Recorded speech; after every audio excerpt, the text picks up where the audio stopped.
आज का वचन।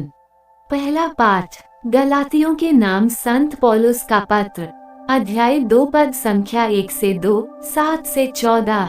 इसके 14 वर्ष बाद मैं बरनाबस के साथ फिर यरूशलेम गया। मैं तीतस को भी अपने साथ ले गया। ईश्वर ने मुझ पर प्रकट किया था कि मुझे जाना चाहिए।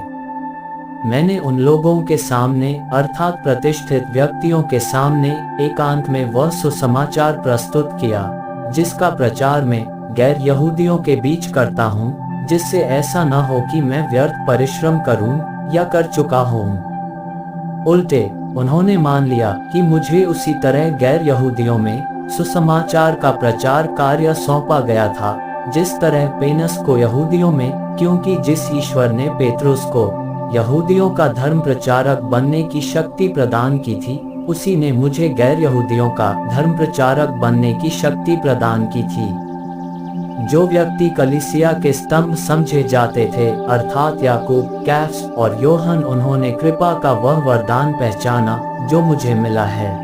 उन्होंने मुझे और बरनाबस को अपने सहयोगी समझकर हमसे हाथ मिलाया। वे इस बात के लिए सहमत हुए कि हम गैर यहूदियों के पास जाएं और वे यहूदियों के पास।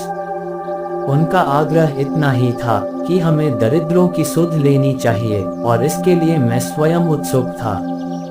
जब कैफस अंताकिया आए तो मैंने उनके मुंह पर उनका विरोध किया क्योंकि वह गलत रास्ते पर थे। वह पहले गैर यहूदियों के साथ खाते थे, किंतु जब याकूब के यहाँ से कुछ व्यक्ति आए तो वह यहूदियों के भय से गैर यहूदियों से किनारा करने और उनसे अलग रहने लगे। दूसरे यहूदी भाई भी इस प्रकार का ढोंग के कारण भटक गए। जब मैंने देखा कि उनका आचरण सुसमाचार के सत्य के अनुकूल नहीं है तो मैंने सबों के सामने कैफस से यह कहा, यदि आप जो जन्म से यहूदी हैं, यहूदी रिवाज के अनुसार नहीं बल्कि गैर यहूदी रिवाज के अनुसार जीते हैं, तो आप गैर यहूदियों को यहूदी रिवाज अपनाने के लिए कैसे बाध्य कर सकते हैं? यह प्रभु की वाणी है। सुसमाचार संत लूकस, अध्याय 11 पद संख्या 1 से 4। एक दिन ईसा किसी स्थान पर प्रार्थना कर रहे थे। प्रार्थना समाप्त होने पर उनके एक शिष्य ने उनसे कहा, प्रभु, हमें प्रार्थना करना सिखाए जैसे योहन ने भी अपने शिष्यों को सिखाया। ईसा ने उनसे कहा, इस प्रकार प्रार्थना किया करो, पिता, तेरा नाम पवित्र माना जाए, तेरा राज्य आए, हमें प्रतिदिन हमारा दैनिक आहार दिया कर, हमारे पाप क्षमा कर क्योंकि हम भी अपने सब अपराधियों को क्षमा करते हैं, और हमें परीक्षा में न डाल। यह प्रभु का पवित्र सुसमाचार है। आमीन। आज का चिंतन। कल के सुसमाचार में मार्था को ईश्वर के समीप आने का निमंत्रण दिया गया था जहां वह यीशु की वाणी को सुन सके।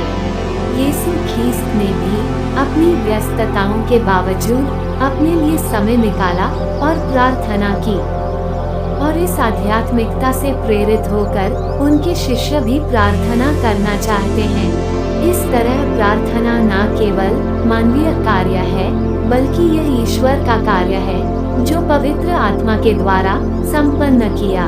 प्रार्थना करने की उत्प्रेरणा ही प्रार्थना है, क्योंकि हम स्वतः ईश्वर के साथ जुड़ने का प्रयास करते हैं। आज की प्रार्थना के 2 भाग हैं जिसे प्रभु अपने शिष्यों को सिखलाते हैं। पहले भाग में हम ईश्वर की आराधना करते हैं और दूसरे भाग में हम अपने निवेदन को ईश्वर के लिए अर्पित करते हैं। आमीन।